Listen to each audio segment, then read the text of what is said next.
What if everything you thought you knew about millionaires was wrong? Most people imagine the wealthy as high-profile CEOs, tech moguls, or celebrities living in sprawling mansions, driving luxury cars, and throwing extravagant parties. But the reality? The majority of millionaires don't live that way at all. They aren't splurging on designer brands or chasing flashy lifestyles. Instead, they're driving used cars, living in modest homes, and quietly building wealth out of sight and under the radar. They don't look rich, but they are.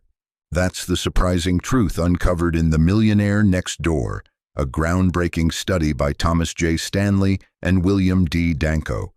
Through years of research, the authors discovered that real millionaires, those who achieve financial independence, share a unique set of habits, choices, and mindsets that set them apart.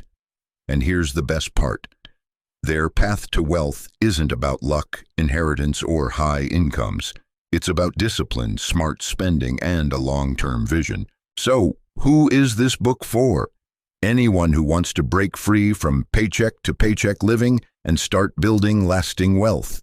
Whether you're an entrepreneur, a young professional, or someone simply looking for a smarter way to manage money, the insights in this book can change your financial future. In this summary, we'll dive into the key lessons from The Millionaire Next Door, breaking down how these everyday millionaires think, spend, and invest. You'll discover why frugality beats luxury, why high incomes don't always lead to wealth, and how you can apply these principles to your own life, no matter where you're starting from. Ready to rethink everything you thought you knew about money? Let's get started. Chapter 1. Meet the Millionaire Next Door. When you picture a millionaire, what comes to mind? A flashy sports car, a sprawling mansion, someone who drops thousands on designer clothes, lives in a gated community, and vacations in the south of France.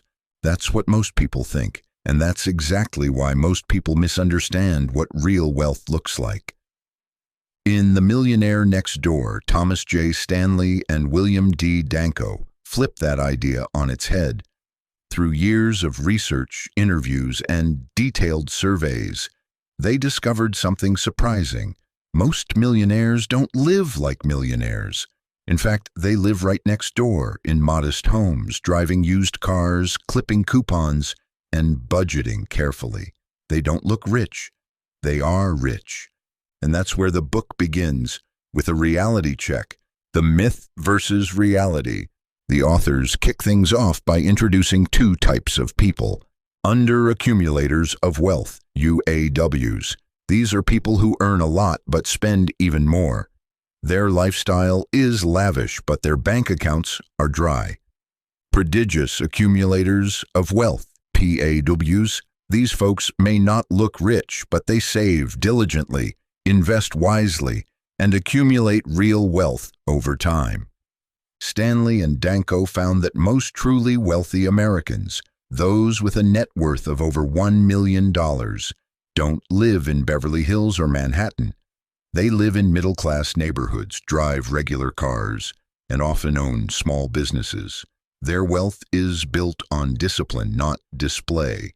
In fact, they discovered that 80 to 85% of millionaires in America are first-generation rich. That means they didn't inherit their money. They built it. Real millionaires, real lives. One of the most compelling parts of this chapter is the author's deep dive into the habits of actual millionaires. They talk about a man named Mr. Allen who owns a mobile home park. His net worth? Over $10 million. His car? A used Ford pickup. His home? Bought years ago for under $200,000. You'd never guess he was a millionaire. Why does this matter? Because it challenges everything we've been told. Most people associate wealth with consumption, but the reality is most wealthy people avoid flashy lifestyles because they know how hard it is to build wealth and how easy it is to lose it. The wealth formula.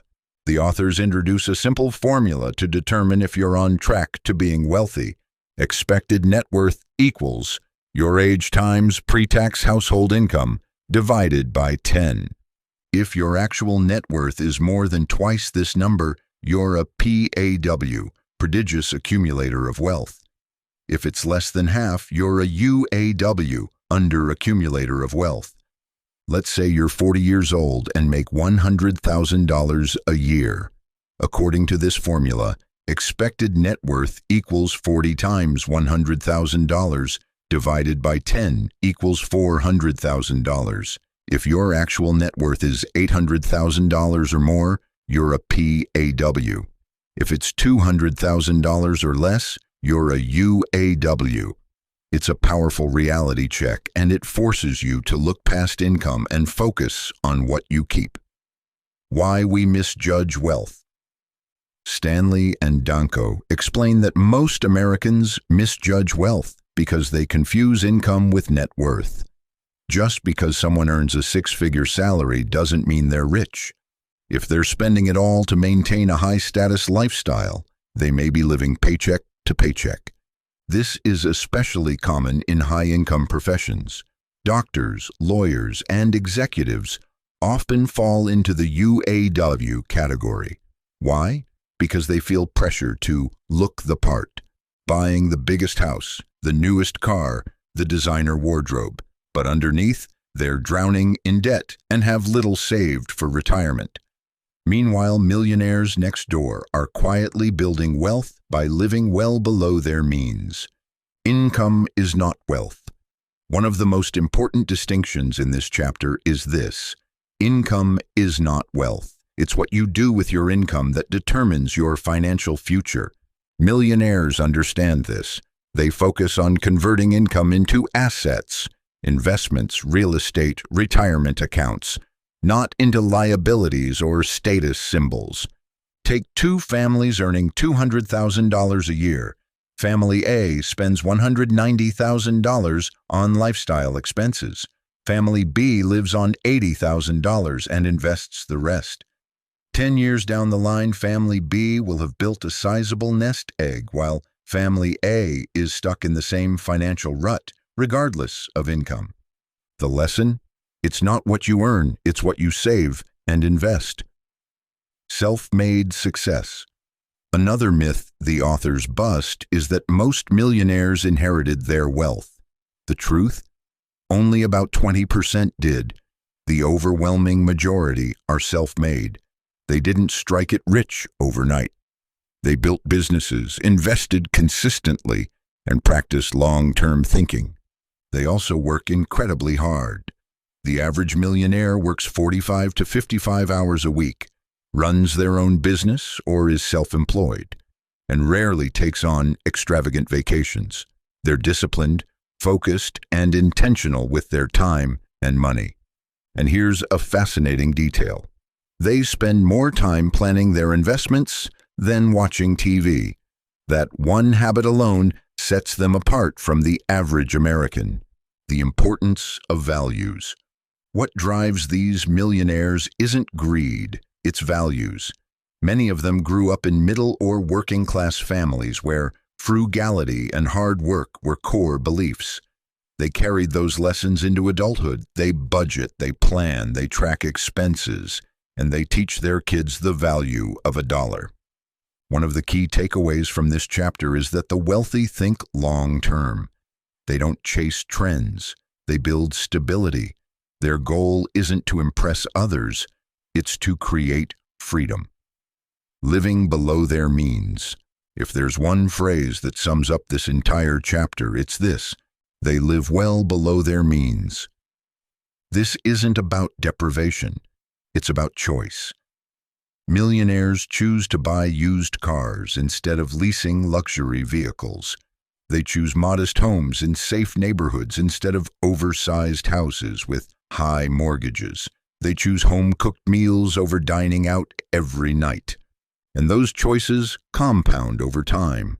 It's not about being cheap, it's about being strategic, prioritizing financial independence over social status.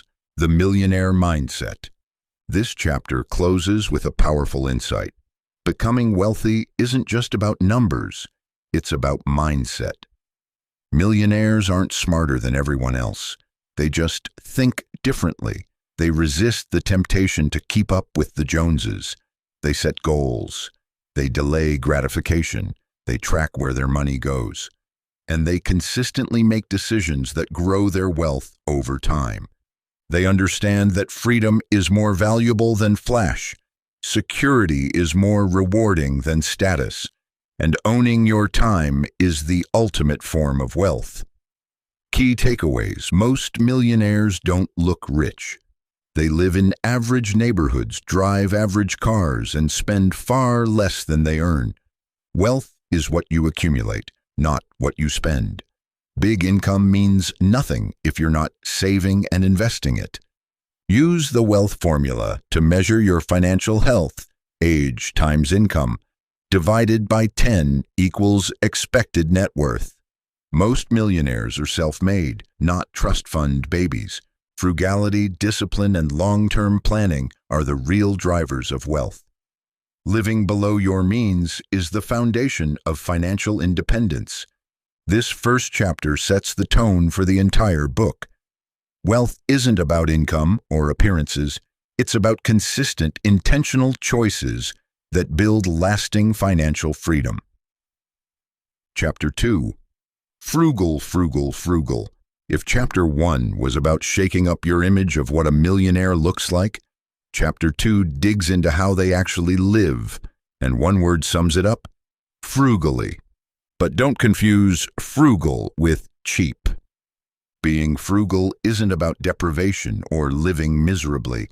It's about intentionality, choosing to spend less so you can invest more.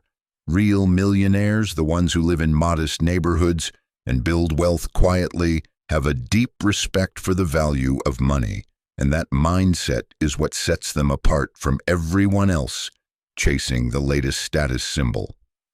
The foundation of wealth: discipline. Stanley and Danko begin by dropping a powerful truth bomb. Frugality is the cornerstone of wealth building. Without it, no matter how high your income, you're unlikely to become rich. And here's the kicker: most millionaires are frugal not because they have to be, but because they choose to be. It's not about scarcity, it's about values.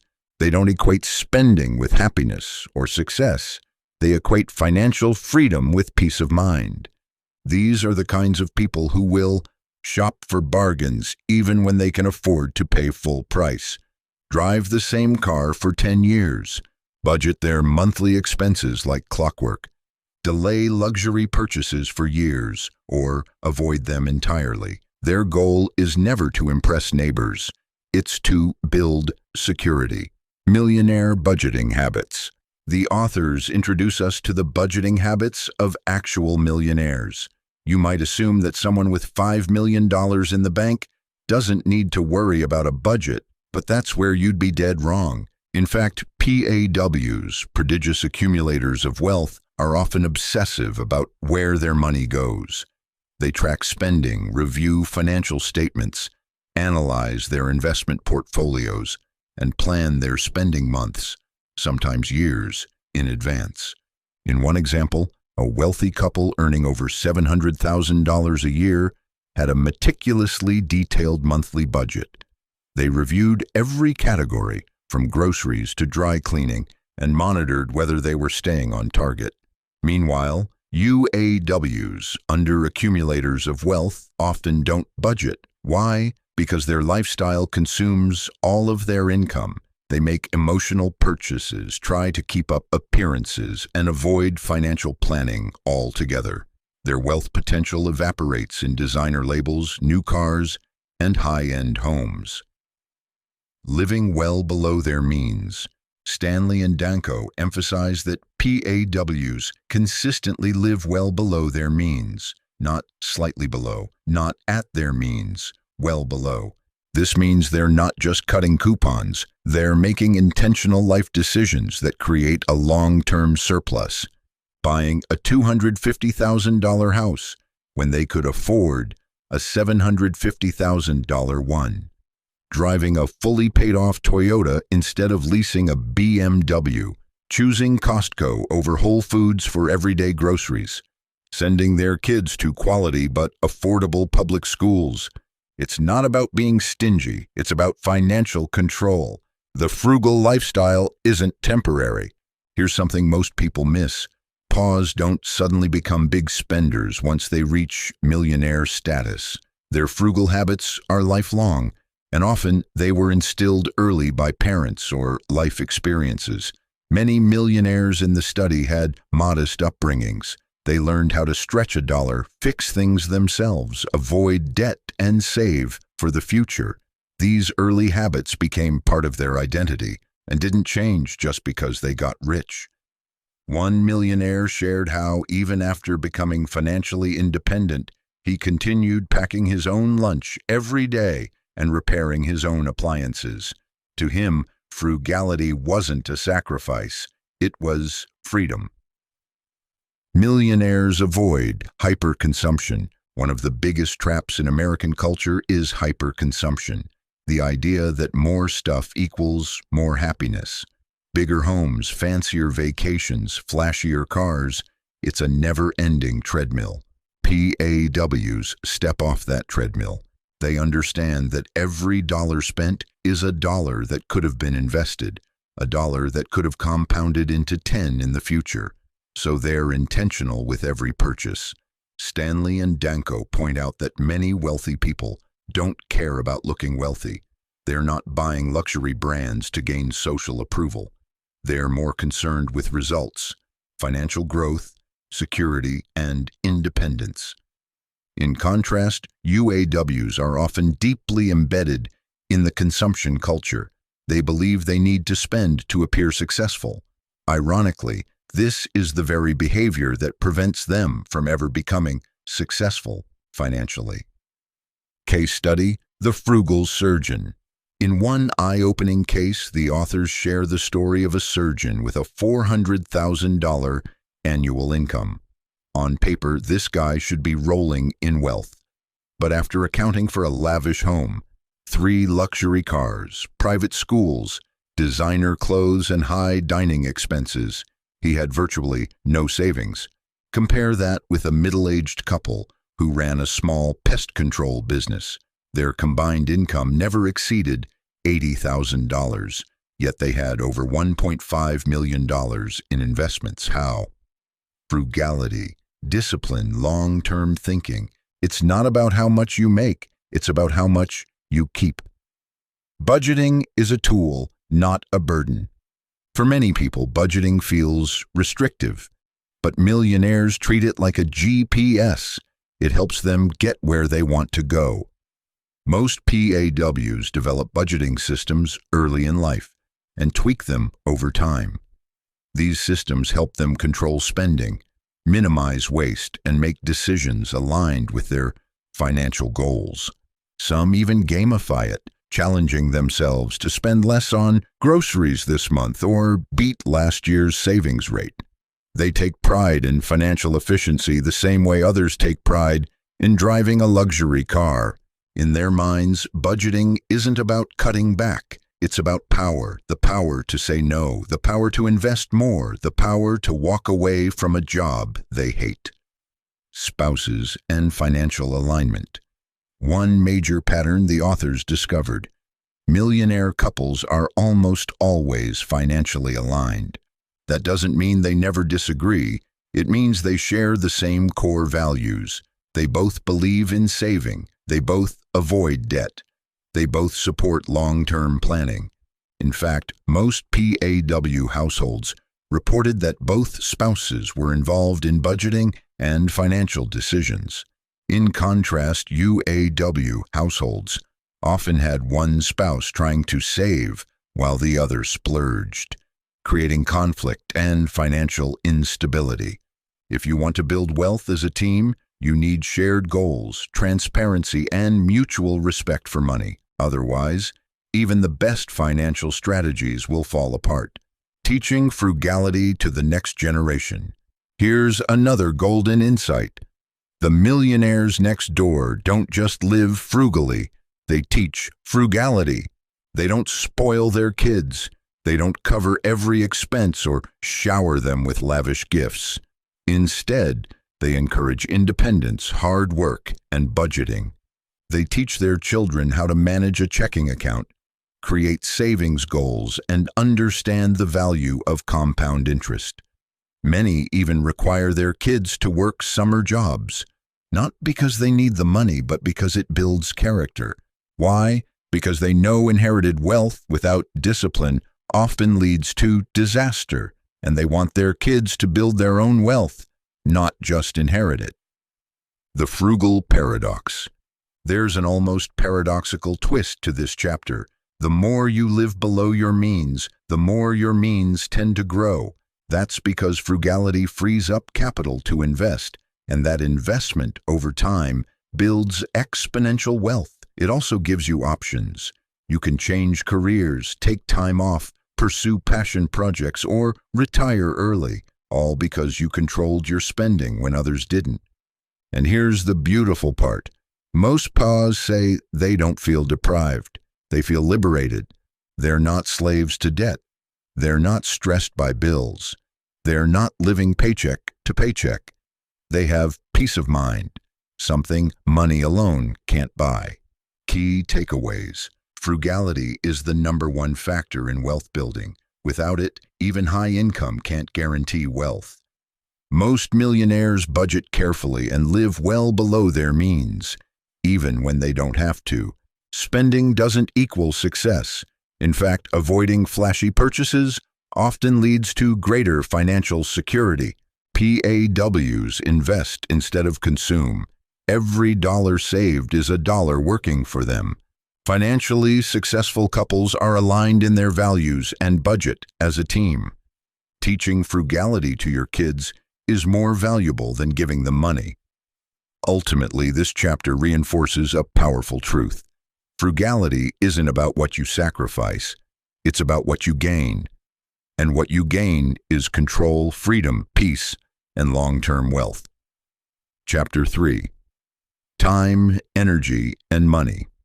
If money were the only ingredient to becoming rich, then every high-income earner would be a millionaire. But they're not. That's the core insight of Chapter 3. While income helps, it's not the whole story. The real differentiator? How people spend their time and energy. Because wealth isn't just a money game, it's a lifestyle game. Stanley and Danko pull back the curtain on something most financial books don't talk about. The daily habits and priorities of millionaires. It's not just what they earn or what they save. It's how they structure their lives to focus on building wealth consistently, intentionally, and quietly. It starts with priorities. Let's imagine two neighbors. Both earn $120,000 a year. One spends weekends reviewing investments, planning taxes, running a side business. The other spends Saturdays shopping, watching sports, and scrolling through social media. Which one do you think is more likely to accumulate wealth? That's the kind of comparison this chapter lays out. PAWs, prodigious accumulators of wealth, spend significantly more time managing and planning their finances than UAWs, under-accumulators of wealth. And that one decision, repeated week after week, creates massive differences in long-term outcomes. In fact, the authors found that PAWs spend, on average, twice as much time per month on financial planning than UAWs. Not because they enjoy spreadsheets, but because they understand that wealth is built by being proactive, not passive. Millionaire time management, a peek inside their calendars. This chapter takes you inside the routines of real millionaires. And no, they're not lounging around sipping cocktails while their money magically multiplies. They are deliberate with their time. Most self-made millionaires schedule time every week to review their portfolio or business financials. Block out hours for reading investment news, studying markets, or reviewing tax strategies. Meet regularly with financial advisors, accountants, or business mentors. Spend weekends or evenings learning about real estate, stocks, or entrepreneurship. Outsource low-value tasks like lawn care or deep cleaning so they can use their time to build income-generating skills. Their calendars reflect their values. They invest time in activities that compound. By contrast, UAWs often fill their schedules with consumer-based activities, shopping, status-driven social events, expensive hobbies that burn cash but don't build wealth. The hidden cost of consumption. Here's something most people never calculate: the opportunity cost of their lifestyle. Every hour you spend browsing online stores or driving to the mall is an hour you're not learning how to invest, build a business, or optimize your taxes. Every dollar spent on luxury goods could have been invested, generating passive income for years. Stanley and Danko argue that PAWs are constantly evaluating value, not just in purchases, but in how they use their time and energy. Take the example of a millionaire dentist who chooses to do his own lawn work instead of hiring someone. Why? Because he enjoys it and uses the time to listen to finance podcasts. He's turning a chore into a learning opportunity. That's wealth-focused thinking. On the other hand, another high-income earner hires every service available: maid, gardener, dog walker, not because he values time, but because he's chasing convenience while simultaneously not investing time into wealth building. The result? Despite the big paycheck, he never builds meaningful wealth. Energy is a scarce resource. Stanley and Danko also emphasize the role of mental energy. It's not just about time, it's about how you focus your brain power. Millionaires tend to protect their mental energy like gold. They avoid toxic relationships and unnecessary drama, steer clear of get-rich-quick distractions, build routines that minimize decision fatigue, like eating simple meals or wearing the same style of clothes. Automate their finances where possible to free up bandwidth for more strategic decisions. One millionaire business owner even shared how he blocks all meetings before noon because that's his most productive thinking time. He uses it for strategy, reviewing financials, and creative problem solving. Compare that to a UAW who spends his best mental hours managing a lifestyle he can't afford, juggling bills, worrying about car payments, or scrambling to meet deadlines. That constant financial anxiety drains energy and leaves little room for building the future. Economic planning as a lifestyle. Here's where the book hits a deep nerve. Most Americans don't plan. They don't plan their financial goals. They don't plan how to reach them. They don't track their net worth. They don't even know how much they spend each month. Pause are the opposite. Economic planning is a core part of their lifestyle, something they treat with the same seriousness as their careers or family commitments. Some habits of PAWs include creating annual wealth goals, breaking those goals into monthly savings or investment targets, conducting net worth audits every quarter, planning taxes proactively, not reactively, holding family budget meetings to ensure everyone is on the same page. This kind of discipline compounds over decades and turns into seven-figure net worths. The wealth-building efficiency concept. Stanley and Danko introduce a powerful idea: wealth-building efficiency, the ability to convert income into net worth. It's not about how much you make, but how efficiently you turn earnings into assets. For example, if you earn $200,000 a year and save $20,000, your efficiency is 10%. If you earn $75,000 and save $15,000, your efficiency is 20%, double that of the higher earner. Millionaires often aren't the ones with the highest income, they're the ones with the highest efficiency, and that efficiency is fueled by how they spend their time and energy. It's a systems game, not a salary game. The family factor. This chapter also dives into how millionaire households coordinate time and money. Most PAWs operate like mini financial teams. They share a long-term vision.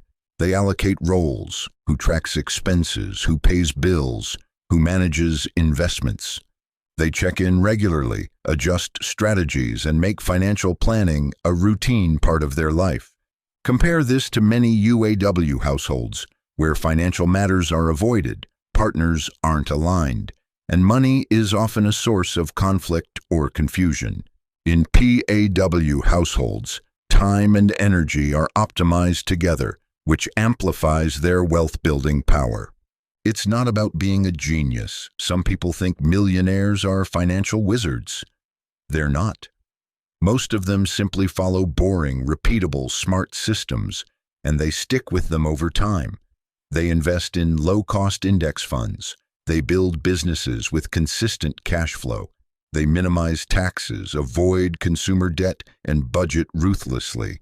The authors stress, it's not brilliance, it's consistency. Millionaires don't waste time chasing trends or shiny objects. They find what works and they repeat it. Over time, that boring consistency becomes million-dollar success. Key takeaways. Millionaires prioritize wealth-building activities in their weekly and monthly schedules. They spend more time on financial planning than non-wealthy people, often double or more. Time and energy are treated as scarce resources, not to be wasted on low-value tasks. Wealth-building efficiency matters more than income. It's about how much of your income turns into net worth. Economic planning is a habit, not an event. Millionaires regularly review goals, budgets, and investments. Consistency beats brilliance. It's not about being smarter. It's about being intentional, disciplined, and focused. The big idea? Wealth doesn't come from working harder. It comes from working smarter and making sure your time and energy are aligned with your financial goals. Chapter 4. You aren't what you drive. In a world where what you drive is often seen as a status symbol, Chapter 4 delivers a powerful and, for many, uncomfortable truth. Most millionaires don't drive luxury cars. Yep. Despite having the financial means, most millionaires choose practicality over prestige. They're not pulling up to valet stations in brand new Mercedes, BMWs, or Teslas. More often than not, they're rolling up in a used Toyota, a reliable Honda, or a 5-year-old pickup truck with no monthly payments. This chapter is all about why. It's about understanding the psychology of status, how our purchases signal wealth, or the illusion of it, and why the wealthy avoid playing that game altogether. Status symbols versus real wealth. Most Americans believe that driving an expensive car means you're successful, and to many, buying that luxury car is the reward for success. But Stanley and Danko flip this thinking. According to their data, most people who drive luxury cars are not wealthy, and most wealthy people don't drive luxury cars. That's not a typo. It's a core contradiction that defines modern consumerism. The ones most eager to look wealthy are often the least likely to be wealthy. Meanwhile, millionaires, true PAWs, understand that every luxury purchase has a hidden cost. Lost investment opportunity. Let's say you buy a $75,000 luxury SUV. That's $75,000 that could have been invested in a mutual fund or rental property. Over 20 years, compounded at 8%, that money could grow into over $350,000. Millionaires don't ignore that math. They live by it. The car buyer's trap. Stanley and Danko dig into why people buy expensive cars in the first place, and it's not about transportation, it's about image. People want to signal success. They want validation. They want their neighbors, friends, and coworkers to see them as successful, even if their financial reality says otherwise. That desire to impress others becomes a trap. It leads people to lease cars they can't afford to buy, roll over debt from one vehicle to another, stretch car loans over 7 or even 8 years, keep chasing the new car feeling instead of driving long-term value. The result? A never-ending cycle of car payments and shrinking net worth. Millionaires avoid this trap. They don't care if their car turns heads. They care if it turns on every morning, gets good mileage, and requires low maintenance. What the data says. Let's talk numbers. In one study, the authors surveyed people who bought new luxury cars. Over half of them were not millionaires. Many had low six-figure incomes but were deeply in debt. Meanwhile, among actual millionaires, only a small percentage bought new luxury vehicles, and even then, they often paid in cash after years of driving a modest car. In fact, here's a stat that stops readers in their tracks. The most popular make of car among millionaires: Toyota, not Porsche, not Lexus, not BMW, Toyota. Why? Because it's reliable, fuel efficient, and holds its value. Paws don't chase flashy, they chase efficiency. The authors note that many millionaires drive the same car for a decade or more. Some buy used, some buy new, but only after years of research and negotiation. They see a vehicle as a tool, not a trophy. Self-made versus inherited wealth. Car choices matter. Stanley and Danko make a powerful distinction in this chapter between self-made millionaires and inheritors of wealth. Self-made millionaires often learned early to stretch every dollar. They see car ownership through a practical lens, but their children, or those who grew up in wealthy households, are more likely to see luxury as normal and necessary. The data shows that second-generation wealth is often spent on status, expensive cars, high-end homes, designer clothes, and it's this mindset that can quickly erode family fortunes. That's why POWs are cautious not just about their own spending, but about how they teach their children to think about money. If their kids grow up thinking a BMW is a birthright, the family's financial future is at risk. Cars are depreciating assets. One of the simplest, most important financial lessons in this chapter is this: a car is not an investment. It's a depreciating asset. The moment you drive a new car off the lot, it loses 10 to 20% of its value. Within 5 years, most cars lose 50 to 70% of their value. Millionaires understand this, which is why they buy cars they can drive for 10 to 15 years. Focus on low maintenance and high reliability. Choose fuel efficiency and insurance costs over badge prestige. Pay cash or buy below market value. They never confuse a depreciating asset with something that builds wealth, and they never let emotion drive the decision. The company car illusion. The book also examines another overlooked point: the company car illusion. Many executives and professionals receive leased luxury cars as part of their compensation. This gives the illusion of wealth, driving a $90,000 car with no monthly payment. But guess what? These perks are taxed. They often come with conditions. And more importantly, they're not assets. They don't build net worth. They're just a temporary benefit that disappears the moment the job ends. Meanwhile, a self-made millionaire may drive a 12-year-old Honda with no payments, full ownership, and an extra $80,000 in investments growing in the background. Which is the smarter move? Exactly. Millionaire car stories. The authors share some fascinating real-life anecdotes. One multimillionaire still drove a 1992 pickup truck because it ran perfectly and had sentimental value. Another had his wife drive their newer vehicle, a 6-year-old sedan, while he commuted in a beat-up but dependable compact car. Yet another never financed a car in his life. He saved up for each one and negotiated aggressively.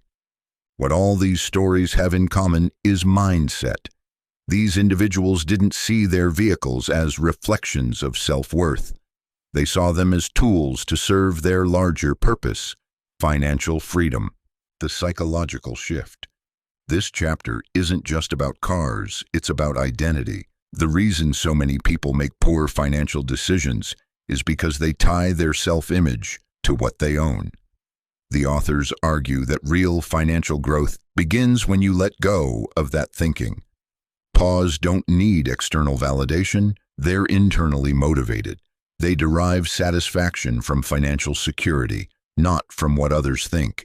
This kind of mindset shift, choosing substance over style, security over status, is what separates the truly wealthy from the paycheck-to-paycheck crowd. And yes, it takes humility, it takes patience, but it also builds real power. Key takeaways. Most millionaires don't drive luxury cars. They prioritize reliability, efficiency, and value over brand prestige. The desire to signal wealth often leads to poor financial choices. Cars are a major culprit in lifestyle inflation. Cars are not assets. They lose value quickly and shouldn't be financed unless absolutely necessary. Paws use vehicles as tools, not trophies. They often drive the same car for 10+ years. Inherited wealth is more likely to be spent on luxury cars, while self-made millionaires remain frugal. Choosing modest vehicles frees up capital for investments that build real wealth. In the end, this chapter is about making peace with practicality, because the road to wealth isn't paved with luxury. It's paved with smart choices, consistent discipline, and a deep understanding of what truly matters. Chapter 5. Economic Outpatient Care. Chapter 5 tackles a surprisingly controversial topic, one that affects millions of families but is rarely discussed openly: parents financially supporting their adult children.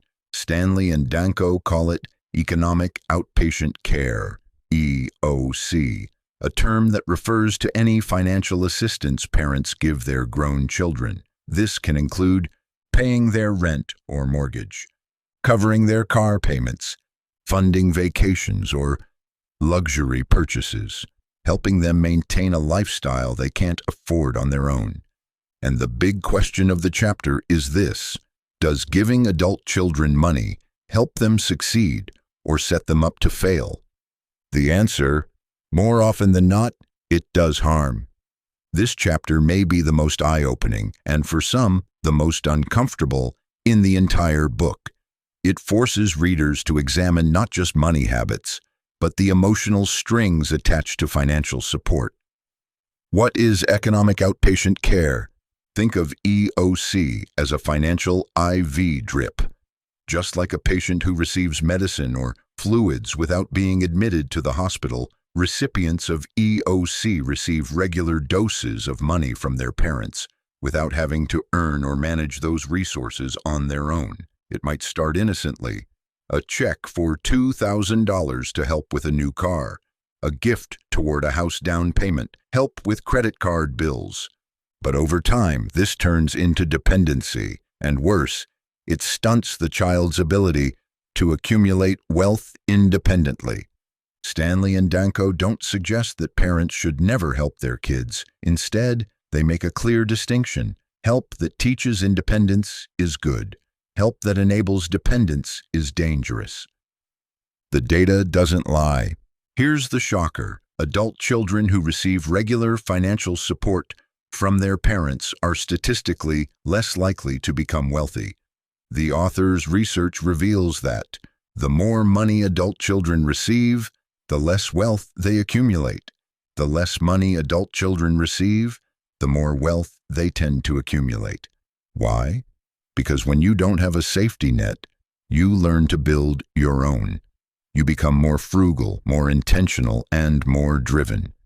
When you know mom and dad will bail you out, you never really feel the pressure to get your financial life together. It's human nature. And millionaires understand this instinctively, which is why many avoid giving their adult children large sums, especially if the children aren't financially responsible. Affection not equal to financial support. This chapter makes a powerful point.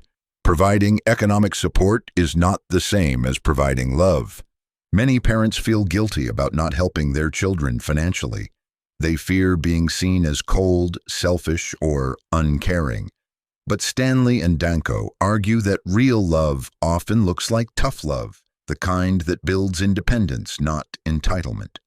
Millionaire parents often say things like, "We raised you to be self-sufficient. We'll help you get an education, but after that, you're on your own. We won't subsidize a lifestyle you can't afford." And guess what? Their kids end up stronger, more financially literate, and more likely to succeed. In contrast, parents who provide EOC often end up with children who spend more than they earn, save less, have weaker financial planning habits, feel entitled to future inheritances. That's not love. That's financial enabling, the millionaire strategy for helping their kids. So how do wealthy families help their kids without ruining their financial independence? Stanley and Danko offer a few smart strategies. Fund education, not lifestyles. Millionaires are more likely to pay for college or grad school than to fund a mortgage. Education is seen as an investment, a gift that pays dividends through increased earning potential. Set boundaries early. Pause, have clear boundaries. We'll pay for college, but after that, you're responsible for your expenses. These boundaries are communicated early, so kids grow up understanding the rules. Teach financial literacy. Instead of handing over money, POWs teach their kids how to budget, save, and invest. They help their children open Roth IRAs or learn about index funds, not buy them luxury cars. Give when it matters most. Instead of annual handouts, PAWs might provide strategic gifts, a business investment, seed money for a first home after years of proven responsibility. These gifts come with guidance and accountability, not just a check. Model frugality. Kids emulate what they see. If parents drive modest cars, shop frugally, and avoid debt, their children are more likely to do the same. The family that gave too much. One story in this chapter stands out, a cautionary tale about a couple with a net worth of over $4 million. They had 2 adult children, both of whom were married with families of their own. Each year, the parents gifted both kids large cash gifts, over $30,000 annually. On top of that, they helped pay for their homes, vacations, and even private school for the grandkids. Fast forward a decade. One son lost his job, the other filed for bankruptcy, and both were financially dependent on their parents. Despite receiving over $1 million in total support, they hadn't learned to stand on their own. The parents thought they were helping. In reality, they were undermining their children's confidence, work ethic, and financial independence. What happens to heirs? Another key point. Children who expect to inherit large sums are often worse off than those who don't. Why? Because expectations kill motivation. Stanley and Danko found that adult children who expected to inherit significant wealth were more likely to save less, work less, accumulate less wealth. In contrast, adult children who didn't expect to receive anything were often more frugal, more driven, and more likely to build their own net worth. So what's the solution? Silence the inheritance conversation. Don't make promises. Don't fuel expectations. If you leave something behind, let it be a surprise, not a plan. When you shouldn't give. Stanley and Danko offer a blunt checklist. You probably shouldn't provide financial help to your adult children if they haven't asked for help with a specific, well-thought-out plan. They have a pattern of overspending or mismanaging money. They're unwilling to work or take lower-paying jobs. They've made no attempt to solve the problem themselves. Financial assistance should be a last resort, not a default solution. And even then, it should be tied to accountability, not delivered as a guilt-soothing gift. Guilt, culture, and family pressure. This chapter doesn't shy away from the emotional complexity of money. Many parents feel torn, especially those from cultures or backgrounds where helping family is considered a duty. But the authors argue if you give financially, make sure you're doing it from a place of strength, strategy, and clarity, not guilt. Blind giving leads to resentment, entitlement, and even damaged relationships. Strategic giving leads to growth. Key takeaways. Economic outpatient care, EOC, refers to parents giving regular financial support to adult children. EOC often does more harm than good, reducing recipients' ability and motivation to build their own wealth. The more money adult children receive, the less wealth they tend to accumulate. PAWs focus on teaching independence, not funding lifestyles. Education support is helpful, but ongoing lifestyle support can be destructive. Inherited wealth often reduces financial discipline, especially if expectations are set too early.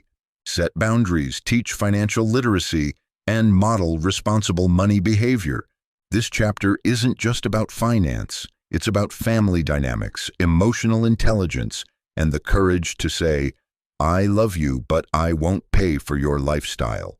Chapter 6, Affirmative Action, Family Style. This chapter dives deep into the family dynamics of wealth, particularly how well-intentioned but misguided financial affirmative action by parents can weaken rather than strengthen their children's financial success. Stanley and Danko expand on the dangers of economic outpatient care, EOC, from the previous chapter, but here they shift the lens from broad patterns to family favoritism, comparisons, and emotional reasoning behind financial gifts. They expose a powerful truth. When parents try to equalize outcomes among their children with money, they often end up creating resentment, entitlement, and even financial dependence. This chapter is about the unintended consequences of unequal support and the myth that being generous always leads to good outcomes. The trap of financial equalization. Let's say you have two kids. One is disciplined, frugal, and financially independent. The other is careless with money, often in debt, and always asking for help. Which one gets more financial help? In many families, the answer is the less responsible child. Stanley and Danko reveal that parents often provide more financial aid to children who struggle, while offering little or nothing to the ones who don't need it. The intention? Fairness. But what it actually does is punish responsibility and reward poor habits. Imagine being the disciplined child. You worked hard, built your own nest egg, never asked for help, and now you're watching your sibling get free down payments, car bailouts, and lifestyle boosts. That's not just unfair, it's demotivating, and it creates tension, even within otherwise close families. Need-based giving creates dependence. The authors explain how giving based on need, instead of merit or fairness, sends a damaging message. If you're failing, you'll get a check. If you're succeeding, you're on your own. This mindset leads to a psychological loop. One child receives help. That help enables more spending or financial mistakes. More mistakes equals more need. More need equals more help. The cycle continues. Meanwhile, responsible siblings are often discouraged from building more wealth because they see that self-sufficiency leads to less parental support. The result? The family creates affirmative action for the least capable. It sounds harsh, but the data backs it up. Families that provide unequal financial support, especially favoring the financially weaker children, often end up crippling their long-term wealth and damaging relationships among their heirs. The case of the three sisters. One of the most vivid stories in this chapter involves three sisters. The eldest became a successful small business owner. The middle child was a stay-at-home mom with a modest lifestyle. The youngest struggled financially. Frequent job changes, heavy debt, poor decisions. The parents, in an effort to help, funneled most of their support to the youngest. They helped her buy a home, paid off her credit cards, and supplemented her income for years. By contrast, the eldest got nothing and was told she didn't need it. Over time, the youngest came to expect support, the middle sister grew quietly resentful, and the eldest became estranged from the family. The parents, despite good intentions, had created a toxic dynamic of favoritism and entitlement. This wasn't just about money, it was about respect, recognition, and trust. The problem with fairness. Stanley and Danko challenge the idea that parents must financially equalize their children's situations. They argue that equal doesn't always mean fair, and fair doesn't always mean equal. Let's say one child works hard and builds wealth, while another overspends and falls into debt. Is it fair to treat them the same, or to give more to the child who struggles?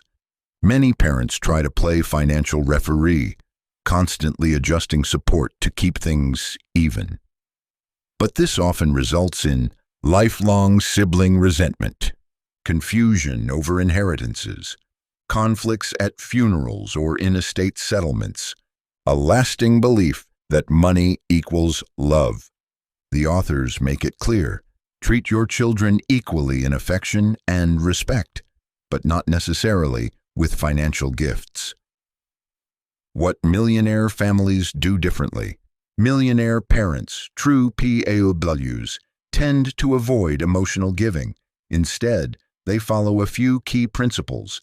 They support independence, not lifestyles. Millionaires don't bankroll their children's overspending or poor decisions. Instead, they offer guidance, education, and only occasional support tied to responsibility. They talk about money openly. PAW families have honest conversations about expectations, inheritance, and family wealth. They don't use money as a control tactic. They avoid unequal giving. When they do give, they either distribute evenly or give with clear justification, usually based on merit, not need. They prepare their children emotionally. Millionaires raise kids to feel secure with or without money. They emphasize values like hard work, self-discipline, and modest living. Estate planning, the final battlefield. Family affirmative action often shows up in estate planning too. Many parents plan to leave more money to the child who needs it most. But this can blow up a family after the funeral.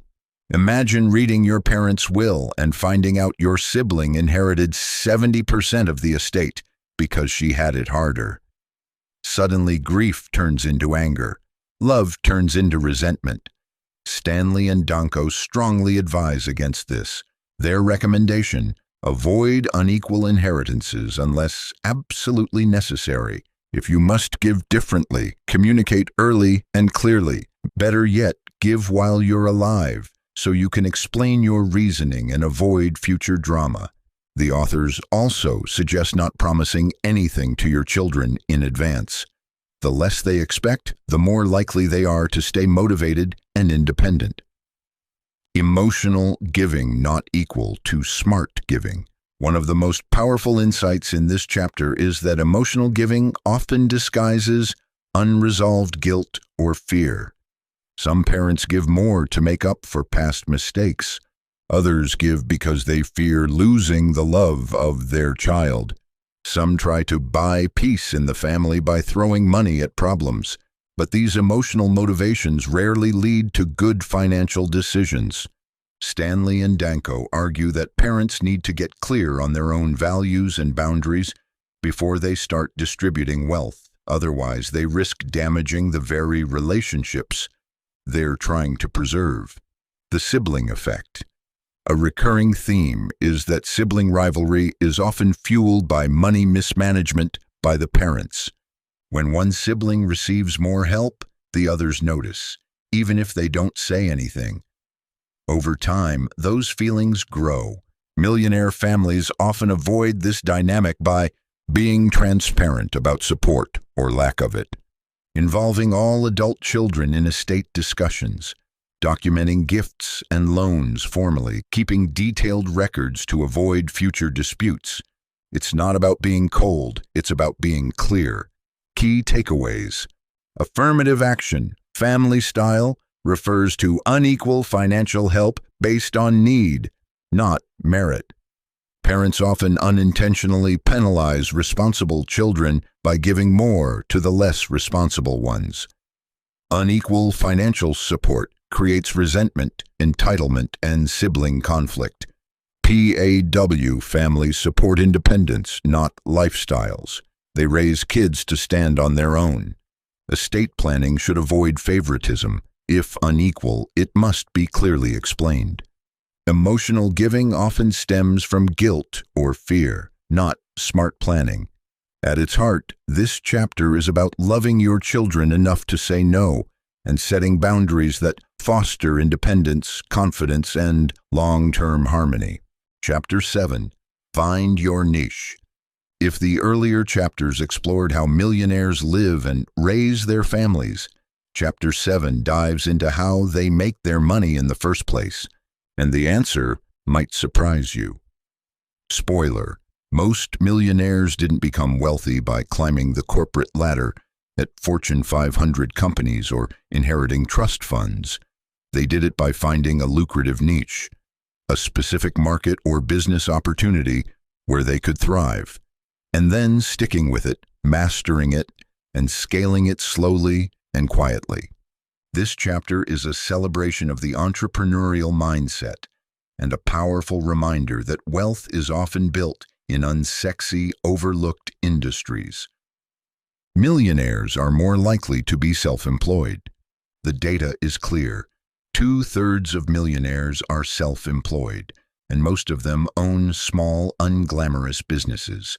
Think welding contractors, pest control specialists, garbage haulers, dry cleaners, auto repair shop owners, not flashy tech startups or hedge fund managers, just steady niche service providers who understand their market and deliver consistent value. Why? Because when you control your own business, you control your income ceiling, your expenses, your tax strategies, your time, your ability to reinvest profits. In other words, you control your path to wealth. Millionaires aren't necessarily the smartest people in the room. They're the ones who saw an opportunity, got to work, and stayed the course. The power of specialization. Stanley and Danko found that most self-made millionaires didn't get rich by being generalists. They got rich by being experts in a very narrow field. They found their niche, learned every corner of it, and dominated it. Take the example of a man who became wealthy by specializing in installing coin-operated laundromats in low-income neighborhoods. He didn't try to be all things to all people. He focused, he optimized, and over 20 years he built real wealth. Another ran a small-town funeral home. Another sold parts for industrial machines that no one else stocked. Another installed and maintained restaurant kitchen equipment.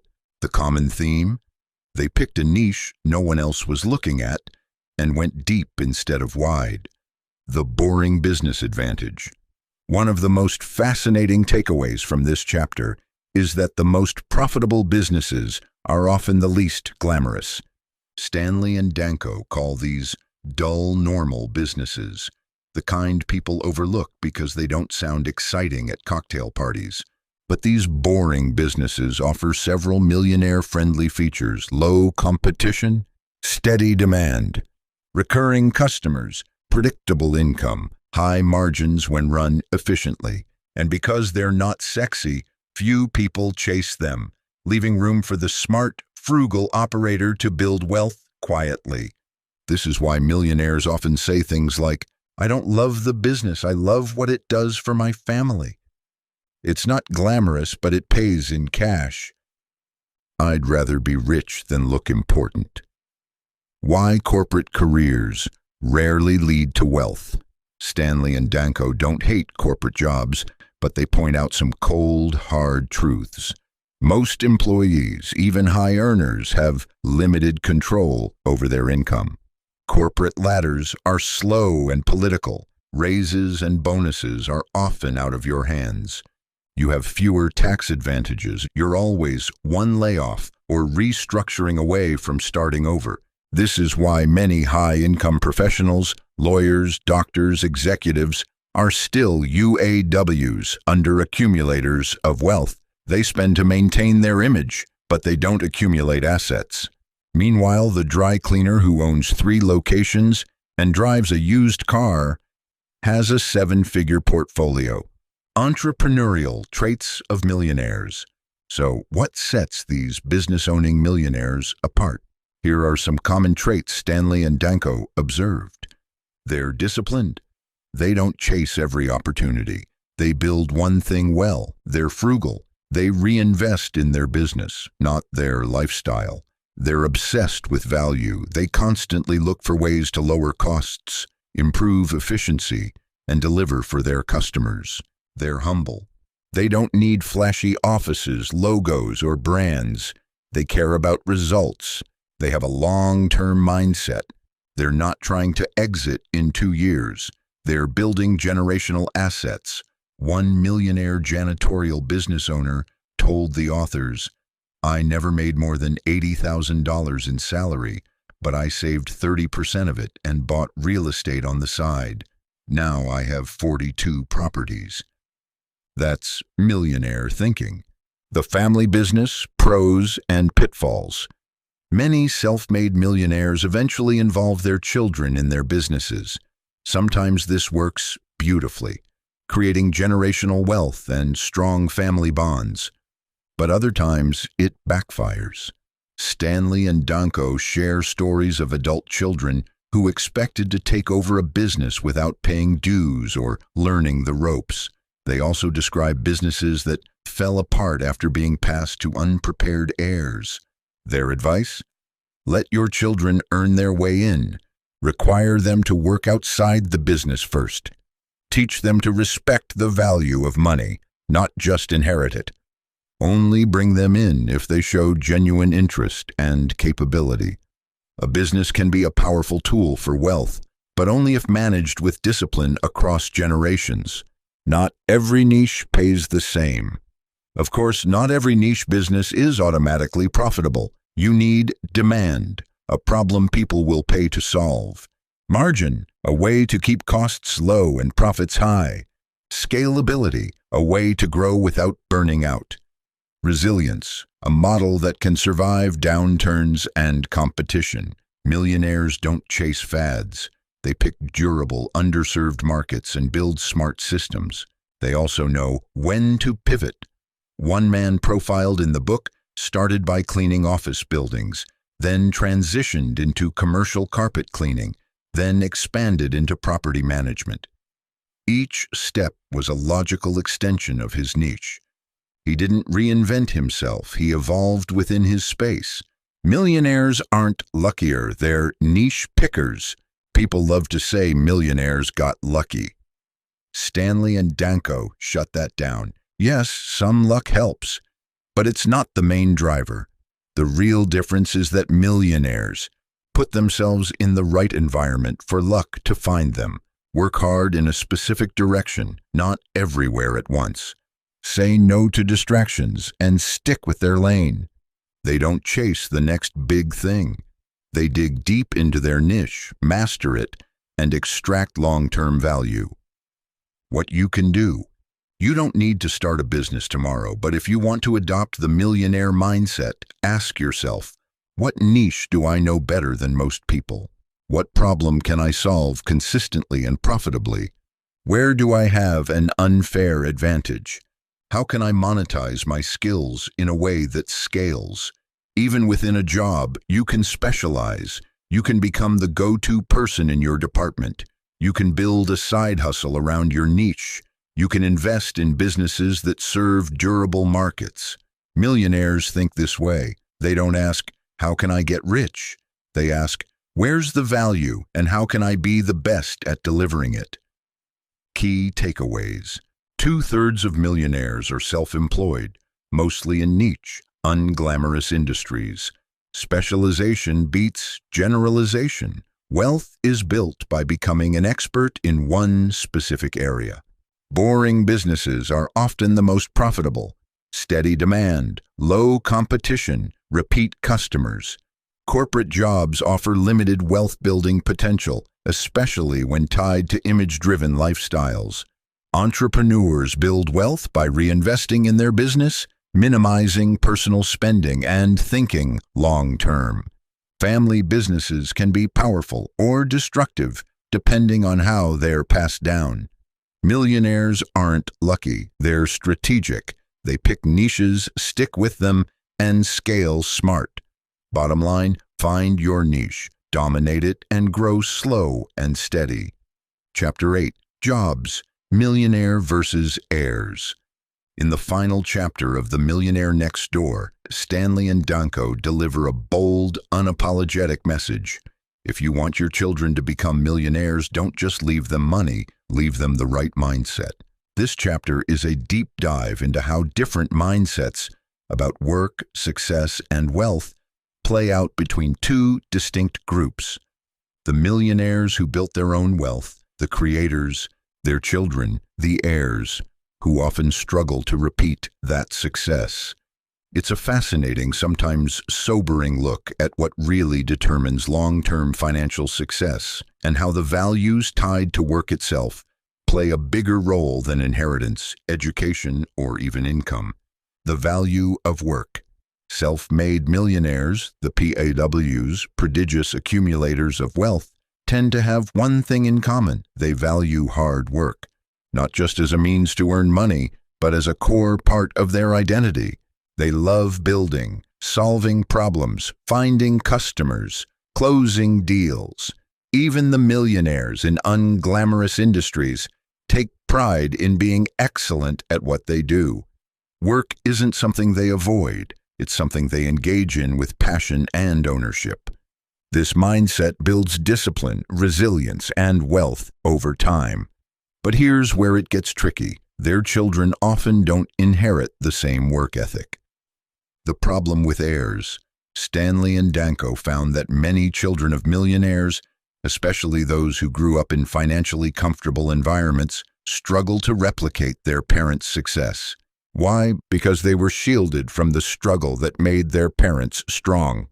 These heirs often choose careers based on passion or prestige, not profitability. Avoid blue-collar work, even when it's lucrative.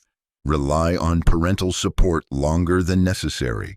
Expect to receive money without fully understanding what it takes to earn and keep it. As one millionaire parent bluntly put it, "My kids want the lifestyle I have, but without the 30 years of sacrifice it took to build it." The result is a generation of heirs who consume wealth but don't know how to create it. Income versus wealth. The heir's blind spot.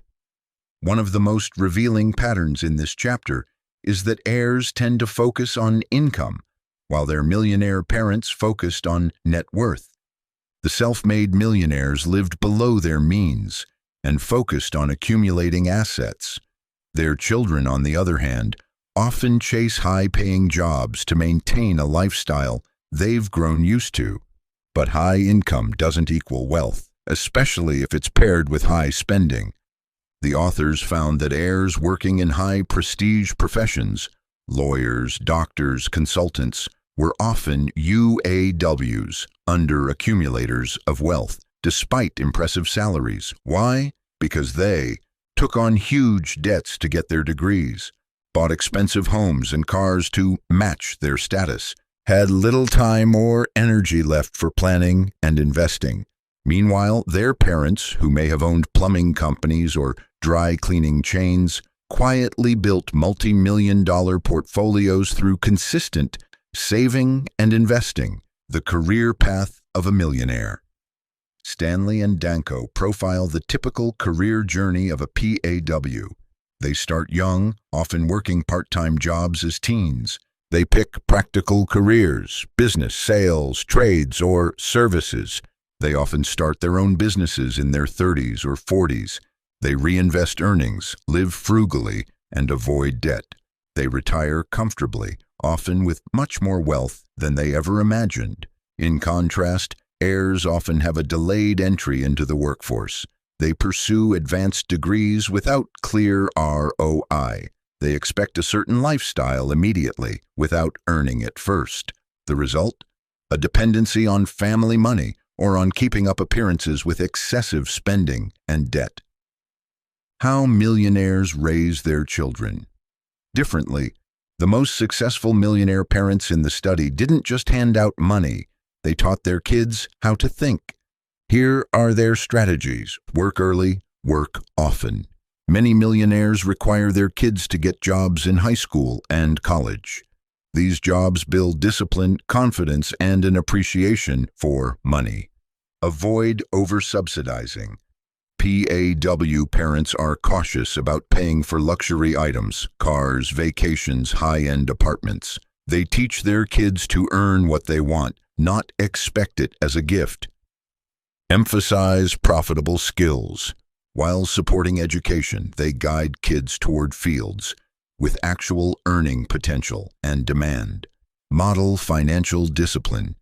Kids learn more from what parents do than what they say. If mom and dad budget, invest, and avoid lifestyle inflation, so will the children. Delay inheritance. Many millionaire parents delay giving large sums until their children are mature, financially and emotionally. The college conundrum. Here's a surprising takeaway. Some millionaire parents regret sending their kids to elite colleges. Why? Because these environments often promote high-spending lifestyles.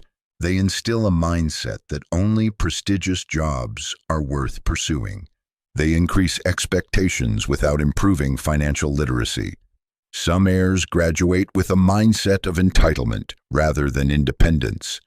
That's why Stanley and Danko emphasize that college should be seen as a tool, not a trophy. What matters is ROI, return on education. Are you preparing your heirs or spoiling them? This chapter asks hard questions of parents. Are you preparing your children to earn or to inherit? Are you instilling financial discipline or undermining it with too much support? Are you encouraging self-reliance or sending the message that success will be handed to them? Because here's the core insight. If you don't teach your children how to build wealth, they'll destroy the wealth you leave behind. And the data supports this. Many fortunes vanish by the second or third generation, not because of bad luck, but because of bad habits. Final thoughts on millionaires and their jobs. At the end of the day, the authors remind us that millionaire status isn't about how important your job sounds. It's about what you do with what you earn. Millionaires don't chase titles, they chase freedom. They're janitors with real estate portfolios, contractors with retirement accounts, teachers with side businesses, funeral homeowners with diversified investments. Their wealth isn't flashy. It's quiet, deliberate, and deeply rooted in personal responsibility. The heirs who follow in their footsteps do the same. The ones who don't, they end up living in million-dollar homes with $10 in their savings accounts. Key takeaways. Self-made millionaires value hard work, discipline, and ownership. Heirs often struggle to replicate this success, especially if they're over-supported financially. Income not equal to wealth. Many heirs earn big, but spend bigger.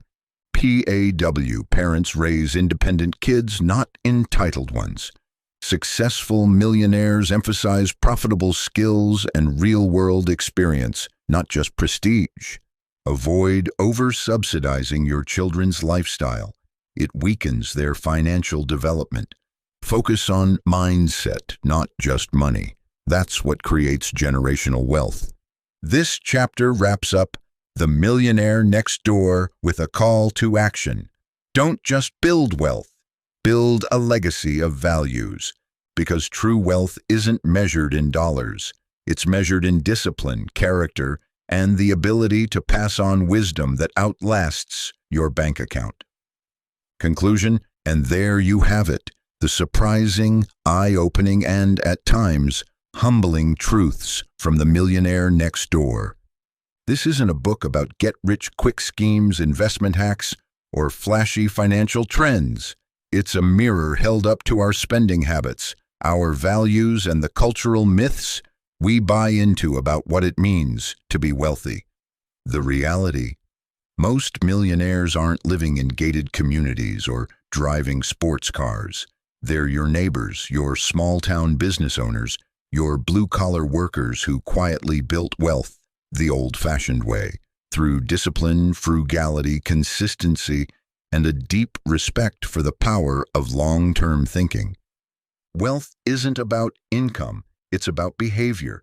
It's about living well below your means, making smart financial decisions day after day, and avoiding the trap of trying to look rich while sacrificing your future freedom. So, what's your next move? Maybe it's finally creating a monthly budget, ditching the car lease, starting that side hustle you've been dreaming about, or teaching your kids the real value of money. Whatever step you choose, make it intentional. Make it aligned with the life you want to live, not the life you think you should portray. Because in the end, true wealth isn't about status. It's about freedom, the freedom to spend your time how you want, to give generously, and to live life on your own terms. If this summary made you rethink what it means to be successful, I'd love to hear from you. What mindset are you changing? What new habit are you going to build starting today? Leave a comment, send me a message, or share this episode with someone who needs to break free from the paycheck-to-paycheck trap. And if you found this breakdown valuable, don't forget to like, share, and subscribe. Your support fuels this mission to bring real, practical financial wisdom to people who are ready to live differently. Until next time, live frugally, invest wisely, and build the kind of wealth that lasts generations.